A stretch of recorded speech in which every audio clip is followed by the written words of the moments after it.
Good morning, good morning, good morning. The sun is shining, the birds are chirping, and you are breathing.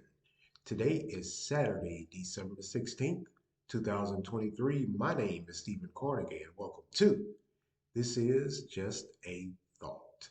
Hey, before we go any further, once again, as always, hit that like and subscribe button along with that bell so you can get notified when I drop these podcasts. Keep you in the loop. Hey, as always, jump in the comment section. Let me know what you think about the topics I am talking about today or have been talking about. Hey, you may spur a new idea or a new thought. Maybe I have it wrong. Like I always say, I'm pretty thick skinned. I won't bite. I won't bite at all. Not physically. Verbally, I may, but hey, we're all adults. We can carry on a mature adult conversation, whether it be an agreement or disagreement, without doing like what most do in this day and age: snap, label, and just downright degrade other human beings. So hey, get in that comment section. Let me know what you think, and hey, hit that like and subscribe button. I mean, so you can get notified when I drop these podcasts.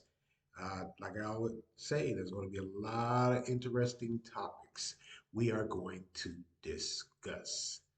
All right, let's move along here. Let's move along. Today's word of the day: vilify, which means to defame or lower in estimation. Vilify. Man, I hope everyone is enjoying their Saturday. End of the work week has come and we are enjoying the weekend. Weather here in North Carolina, man, it is going to be a pleasantly beautiful day today. Sunshine, highs in the upper 50s to 60s before the bottom falls out. As you guys know, the temperature has been dropping at night into the 20s, below freezing, of course. But tomorrow is going to be a washout. Once again, just like last Sunday, this Sunday we're going to get rain. But unlike last Sunday, we won't be getting that tornado threat or warnings or high winds. It's just going to be rain. Okay. It's going to be Sunday once again. I hope I don't waste the day like I did last Sunday, because I'm gonna tell you, I would be honest with you. Yeah, I watched some football, but I was snoozing. That rain, oh, when the old folks say it's some good sleeping weather, boy, they hit that dead on the head, because I crashed all day Sunday. Make no mistakes about it. So hopefully tomorrow I won't be that old couch potato, sitting around drinking beer and watching football and nodding in and out and eating everything in the house. Hopefully that won't happen. I just hope. I'm going to try my best not to allow that to happen. Hey, but that rain, man, if it's one of those days and that rain comes in when you're extremely tired, you will sleep. And that's what I did last Sunday. So hopefully this Sunday I will not be. I'm expecting some more rain. Hmm. I want to say it's odd, but then again, it's not, because, I mean, I guess in the South here, in the winter, instead of getting the snow, we do get a lot of rain. And I'll take that as opposed to the snow, because, man, snow time around here, it shuts the whole town down. It shuts the whole state down. But they have gotten better. They have gotten better, but man, no snow for me. I'll take the rain. I just will. I just will. All right, let's move along here, man. We got some wild card games today in the NFL. You got the Vikings versus the Bengals. Then you got the Steelers versus the Colts. And ending the night is going to be the Broncos versus the Lions. Those NFL teams are wild cards. They're trying to get in, baby. They're trying to get in, trying to make their way deep in the playoff. So we'll see what happens. There's usually one or maybe two wild card teams that make it somewhat, maybe the second round of the playoffs. So your I have no predictions as to which wild card team is going to make it in this year. I just don't. I just don't. Despite the records, a lot of these teams are fairly good. I gotta say, or were good, man. I'm surprised at the Vikings, because they started off the year. They were hitting on all cylinders, just like the Lions. But of course, Kirk Cousins went down and they had to go to a backup. Jefferson was out. He may play or he may not. Who knows? But we'll see what happens. I gotta love it. So I'll be watching me some football today also. I just will. I just will. Hey, I'm off. I'm off this weekend, so hey, I'm gonna enjoy the weekend, take in some of this beautiful weather today before the bottom falls out, and hey, watch me some football all weekend. Just saying. I just am. I just am. All right, let's move along here, man. But before I go any further, man, I forgot Thursday night football. What in the entire world was that? The Raiders versus the Chargers. Raiders won 63 to 21. They were leading 42 to 0 at half. Why, what in the world was that? And of course, there's a lot of coaches and coaching staffs. There's been some shakeups within the past few weeks. But with that wasn't even a loss. That was just a good old fashioned butt whooping, stomping even. A lot of those coaches on that Chargers staff, they're out of there. 42 to 0 at half, and you guys lost with a score of 63 to 21. Yeah, some of you had to go. You just did. You maybe needed to go. But I thought the Chargers were a better team than that. I just did. But wow, it, it's like they didn't even show up. It was surprising to say the least. Kind of threw me for a loop. It just did.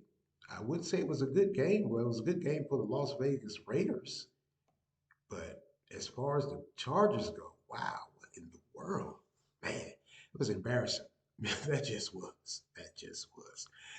All right, let's move along. Let's move along. Hey, here's an update. I really didn't talk about this, but last year, sometime in the summer, about June or July last year, I had gotten off work and I was sitting at home watching the evening news, and it was breaking news.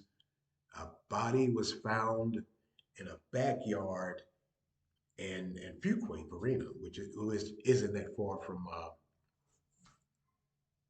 Well, it's in Wake County, not that far from Raleigh. Here's the story. Apparently, uh, he, I'm just gonna tell the story because it totally threw me. Apparently, they found this body in this yard in Fuquay, and after some investigation, a plane had landed some time before, not too long before, and landed at RDU, and it was missing its landing gear. Well, its right landing gear. The wheels had fallen off somehow, some way. And the pilot got on the horn and requested an emergency landing at RDU. He told them what had happened. His plane had lost its landing gear, so he's going to have to come in for a rough landing. And he also said that his co-pilot jumped from the plane. Yep, jumped from the plane. Now we know. Now we know, what really happened. Well, apparently, we now know that the co-pilot he became upset because they had previously, some time before, tried to make a landing, and it was a scrub. He didn't make the landing. It was a harsh landing, so they had to pull back up, and he became upset because of that landing, and he broke off the landing gear. And the pilot said that he apologized, got up, took off his headset, and walked to the back of the plane, which was a ramp, because that particular plane, it was chartered or had been before all of this happened. It was had let off some skydivers, so it's one of those planes where the skydivers jump out the back of the plane on the ramp. So he got up, took off his headphones, his headset, and walked to the back of the plane and jumped out. Yep, jumped out. Now the NTSB has ruled they won't say that it was suicide. They're still saying it was an accident. Well, if he said I apologize, got up and took off his headset, walked to the back of the plane, opened the ramp, and then jumped, that's suicide, isn't it? I don't know. Maybe the NTSB, yeah, they can't make that call. I get it, got it, understand it, but still, sounds like suicide to me. So, sometime after he jumps out the plane, a family in Fuquay Marina, they're sitting in their house. They said they heard a loud thud, duh, yeah. And sometime later, the police showed up.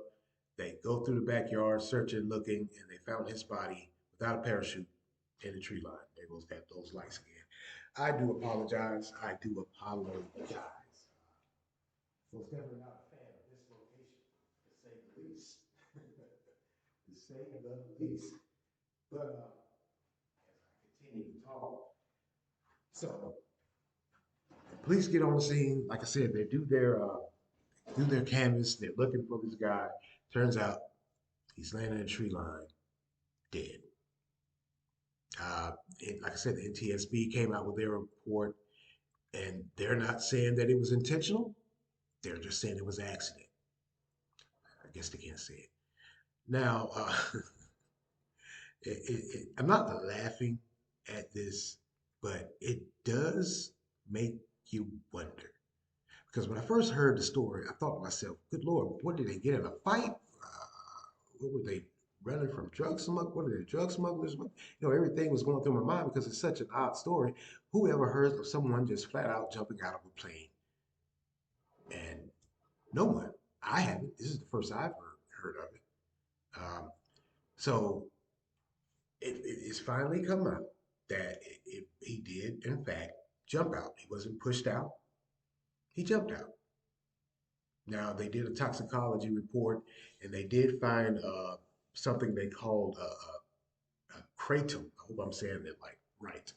Whatever that is. But whatever, I looked it up and it's a drug. It's a plant based. It's a herbal drug, and it does have the side effects or the feelings of your euphoria. Let's say that it does produce an opioid like feeling or stimulant, similar to your pills or your heroin. They didn't say that it was a large amount. They just said that he did have that in his system. Uh, was he depressed? Was he suicidal?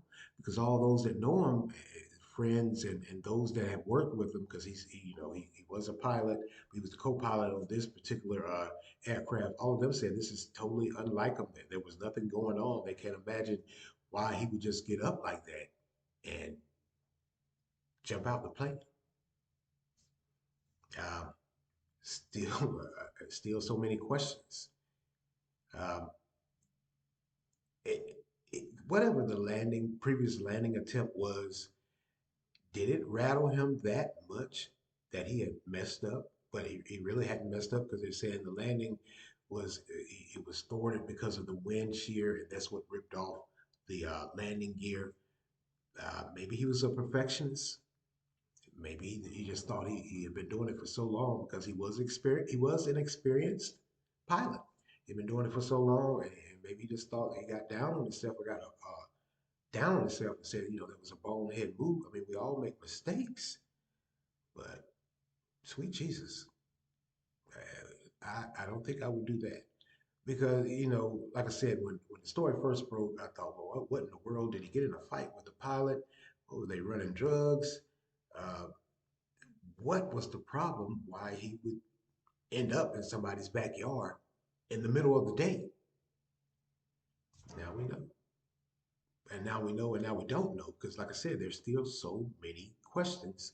People are still left scratching their heads. Like I said, his family and friends, co-workers, and left scratching their heads because they just can't see he wasn't that type of guy to do anything like that. You never know what's going through folks' minds, what they're going through. I even thought to myself, I said, well, maybe he got up there. I didn't know that he was an experienced pilot because they said he was a co-pilot. I said, well, maybe he was training. He got up there and he freaked out. He looked out the window and saw how far up he was, and he freaked out.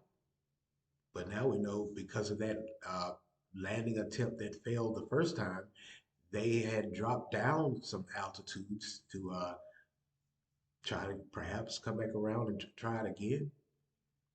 But I guess with that landing gear being so banged up, they were supposed to be landing in Rayford, North Carolina, but somehow, some way, they made it towards here because Rayford it's a good distance from here, I would think.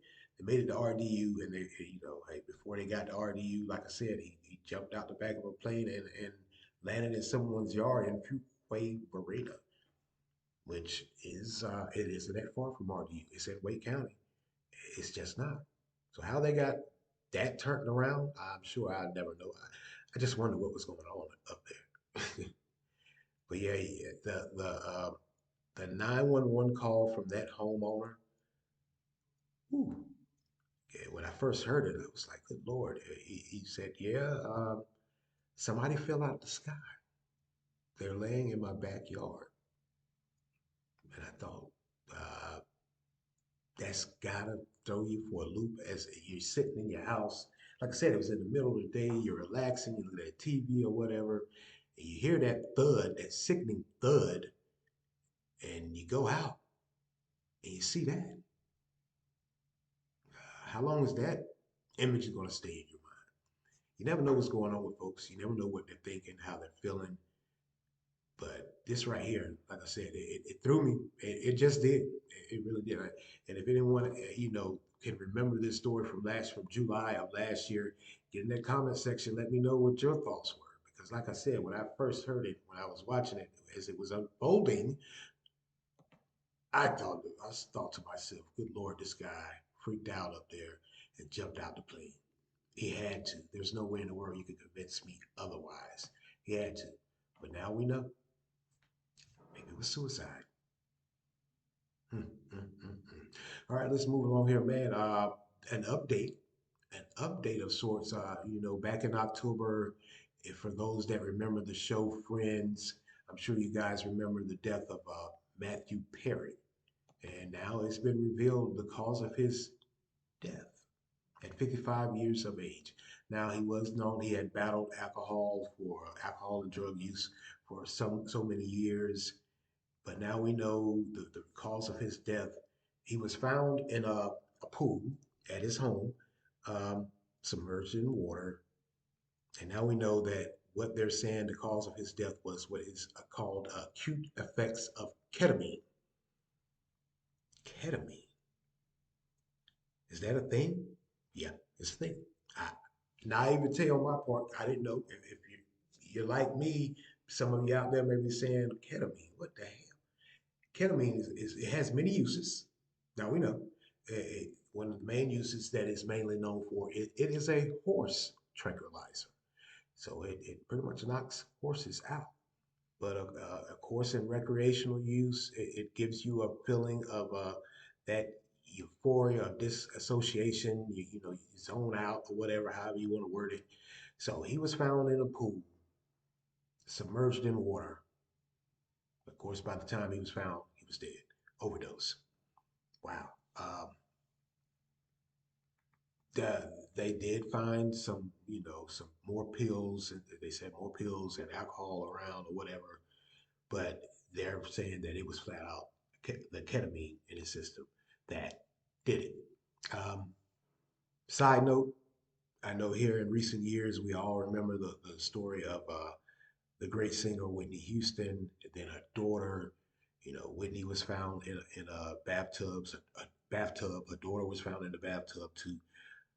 Could someone get in that comment box and let me know what is the thing with folks getting high and going to sit in a tub of water? Does that heighten the highness? Because, like I said, now this is the third story we hear of someone famous um, overdosing and they're in a pool. Well, Matthew Perry was in a hot tub. Same difference. So what is the allure with getting high and then going into a body of water? And I know it relaxes you, but I don't think I would get high and get in water. Uh, I barely do it when I'm sober. I'm sorry.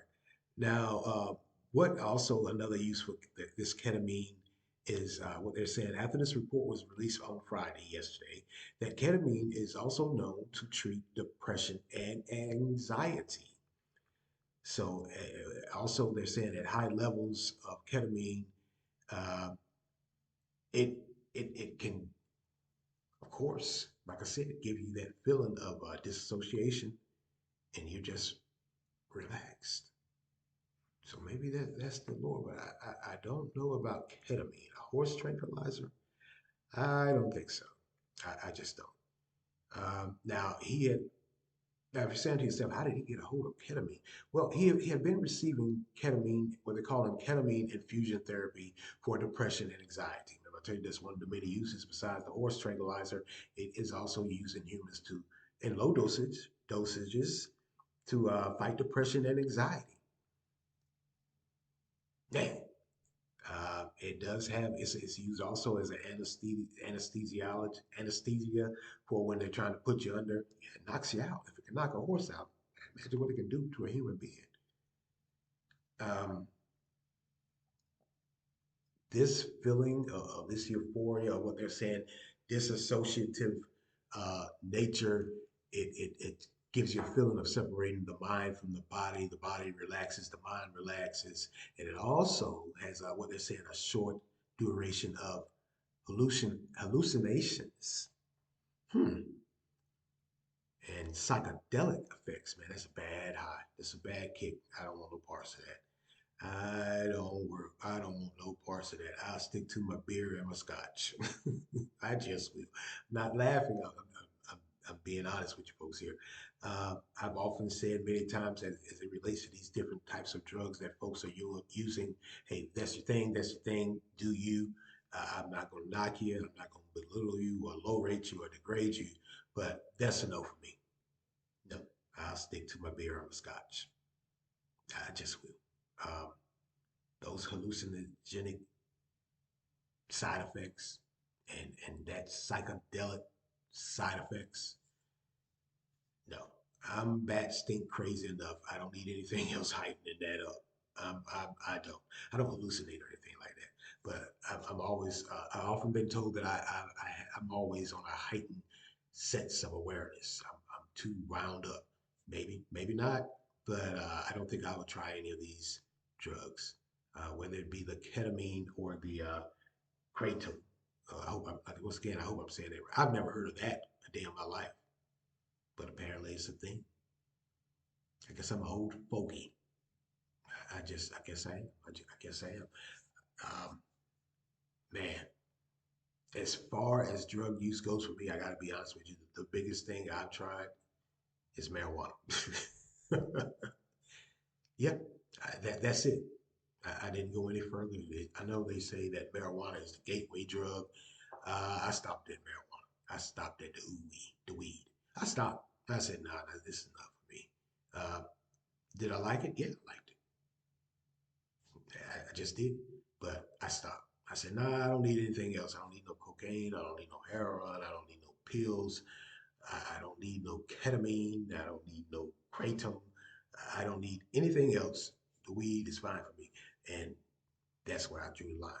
So, um, like I said, with Matthew Perry, he had been, it was known that he was had alcoholism. That was a problem. Of course, he did come out and reveal that he had a problem with drinking.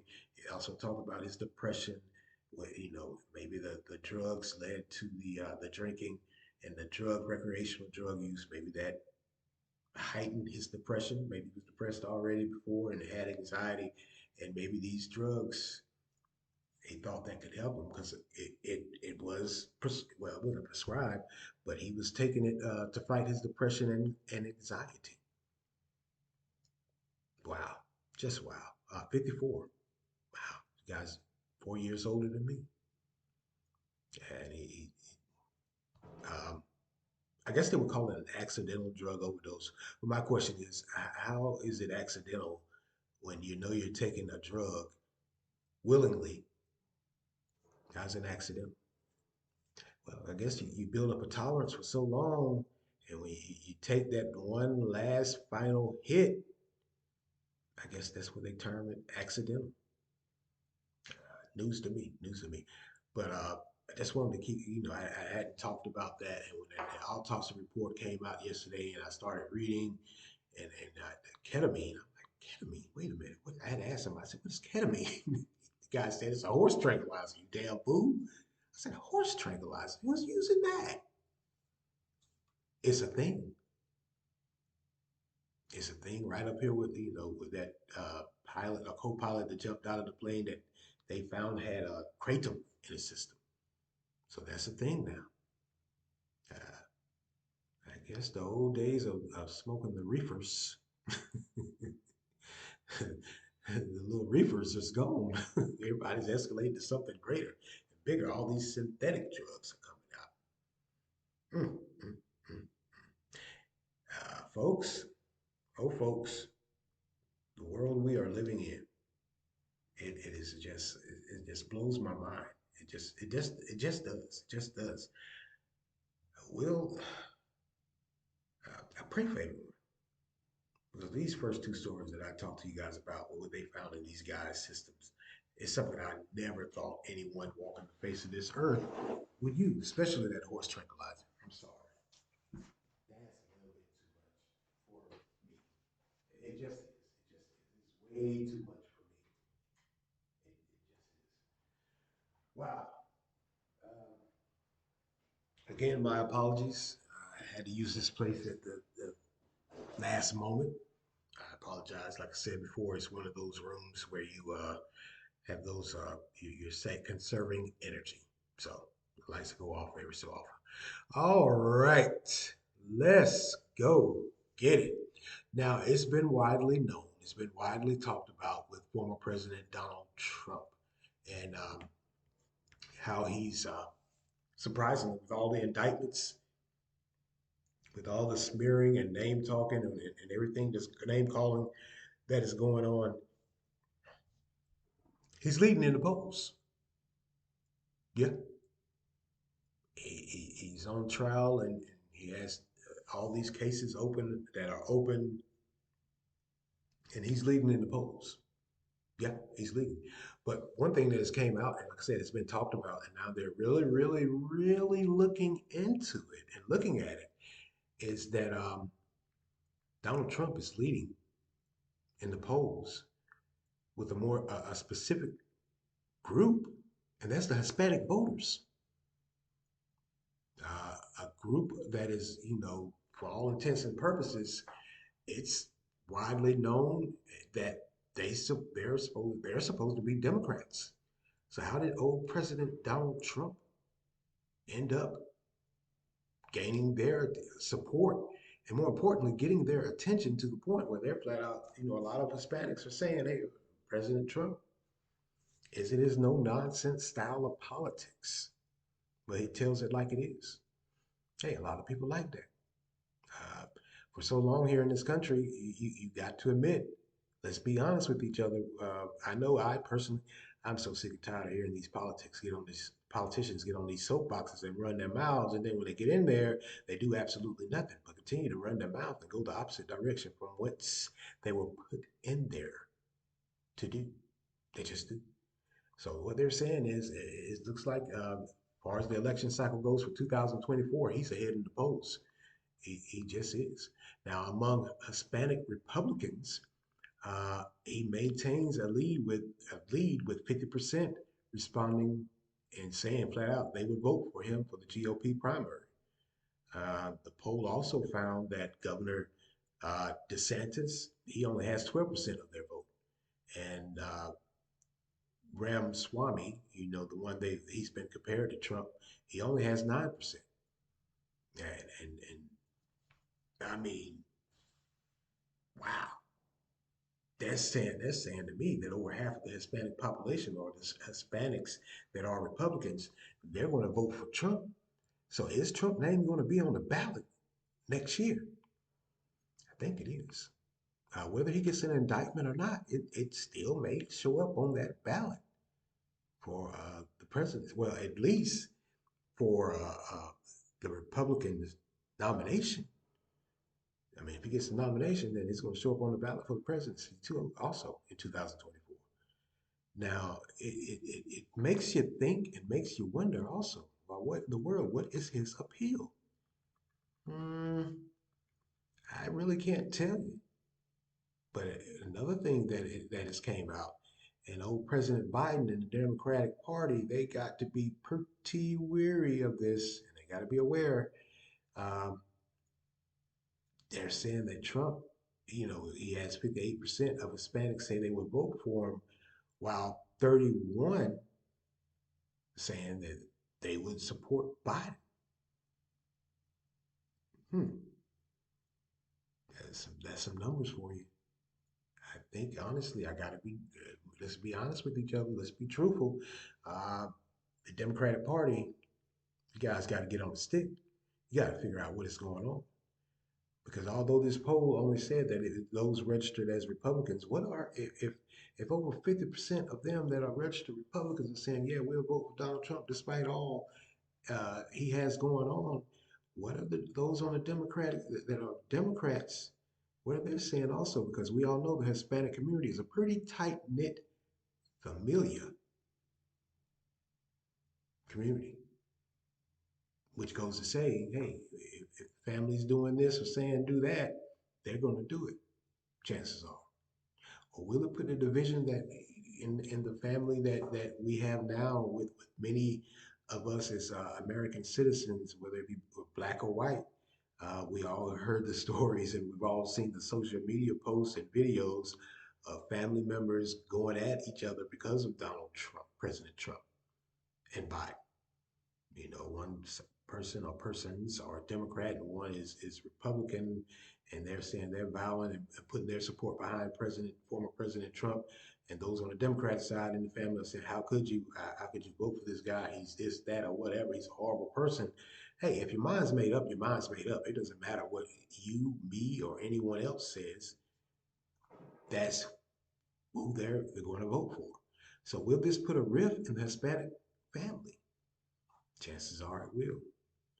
Or it could make, dare I say, just me thinking out loud. I'm always on that proverbial limb.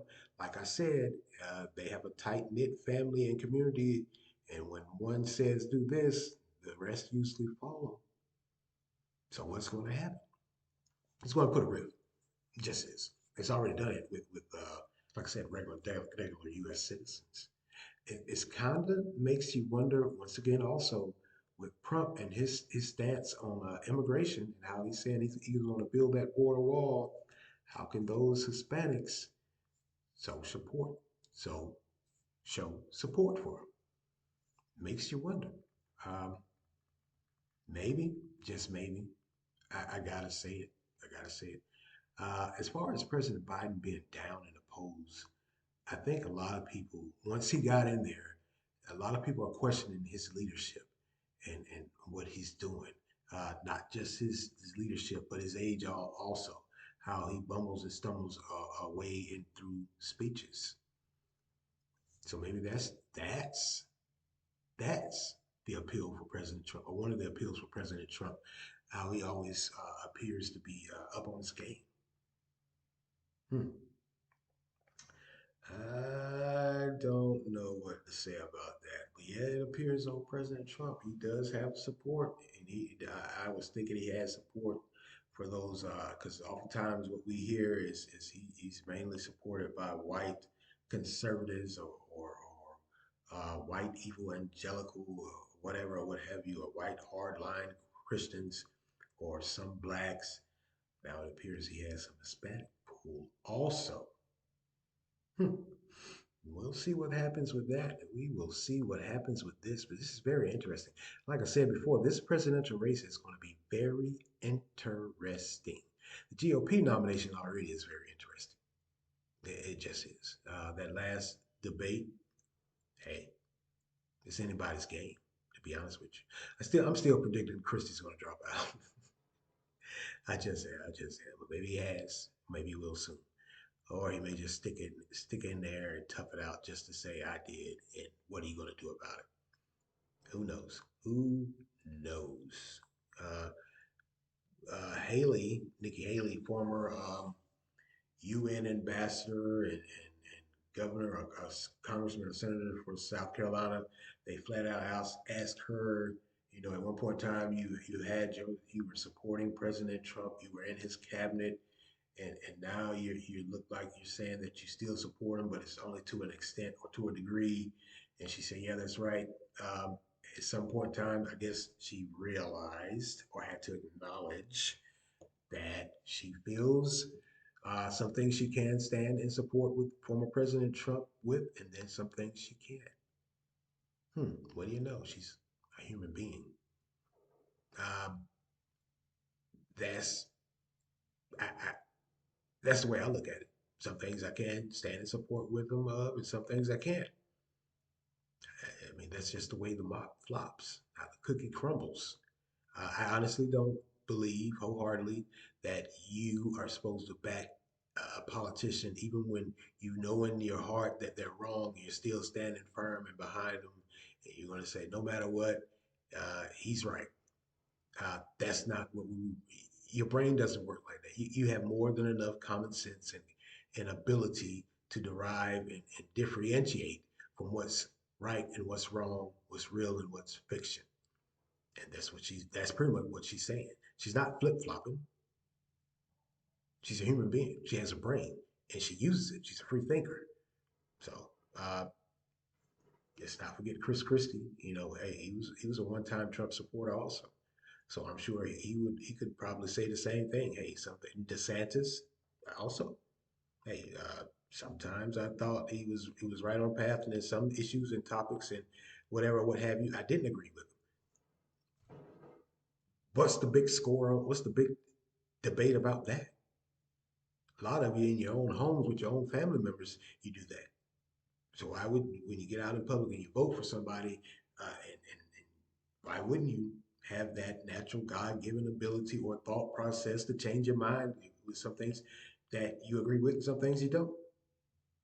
So the mindset or the bashing of that they are flip flopping or whatever or what have you, they're running away, they're distancing themselves from President Trump, former President Trump. Maybe they are, maybe they aren't, or maybe they're free thinkers and they're just thinking out loud or thinking to themselves or flat out saying, "Hey, I don't agree with everything he says or does." And another thing that came out with Haley as it relates to former President Trump, she said that the country is in such disarray now that all of them pretty much on that GOP debate stage are saying, "Hey, we got to figure out a way to get the country uniformed again in support of each other together." Yeah, you do. You really do. Yeah, I hope you guys do it quick because it looks like a lot of folks they're so hell bent and caught up on former President Trump, they ain't hearing nothing nobody else has to say. Well, this country right now, as far as the economy and inflation, they're saying it's turning around. It's inflation rate has gotten lower, which is good, but there's a whole lot more work to be done. I don't think the inner wranglings of trying to one up each other or one up one political party, eh, by now, I'm sure we all know that ain't gonna help nothing. It's just a good old fashioned pissing contest that goes nowhere. It's not going to help anything. It's just not. It's just not. It's just not. So we will see what happens with President Trump. Will he get the nomination? Will he run for the presidency in 2024, despite all the charges he has hanging over his head? It would be a first. It just will. It would be a first. Hey, before I get out of here, I wanted to I meant to talk about it, but I'll probably talk about it more extensively sometime next week, maybe Monday. Uh, the Durham County uh, District Attorney is running for the state's Attorney General. She announced that, about a month or so ago that she was going to run. And, she gave an interview last week sometime with the local uh, news station here. And, one of the things, if you're from Durham, one of the things, of course, is the crime rate and how she came in and did the bail reform where, certain crimes, it's not a bail, pretty much get out, and how the judicial system or criminal justice system is ran and worked where, for certain crimes, you're locked up, of course, and what they realized is that a lot of minorities were being locked up for petty crimes, some were being locked up for, of course, more severe crimes, but the numbers were so great, and she wanted to come in, and she did come in, and she wanted to change the whole system. Well, the thing that she said when she was asked that, because they were asking her about the crime statistics, and she was saying, Durham has the police chief came out with her crime statistics, and they were high in certain areas of crime, and like property damage or property theft, guns, drug arrests, or whatever. But the DA, she comes out with her numbers, and she's saying that crime overall has dropped. Hmm. Now, when they dug a little deeper and they asked her, what she's saying is crime has dropped in certain areas for certain crimes, federal versus misdemeanors. So what she's saying is this more severe federal crimes, federal charges, the crime is dropped, and they just, I guess, they pretty much booted them down to misdemeanors. So she's saying overall crime is good, or low, certain level felonies, I should say, not misdemeanors. So she's saying she's mainly hard on more severe felony charges, or those that do more severe crimes, as opposed to those that do low level felonies, and they really, I guess, shouldn't be locked up. Hmm. All right. Like I said, I'll talk more about that next week. I just wanted to put that out there, just to give you a little thought. It made me think. So she's splitting hairs, balancing the books, you could say. Uh, the lesser your felony, the better chance you have that you won't be incarcerated here in Durham. Hmm. All right. And there go those lights again. There goes those lights again.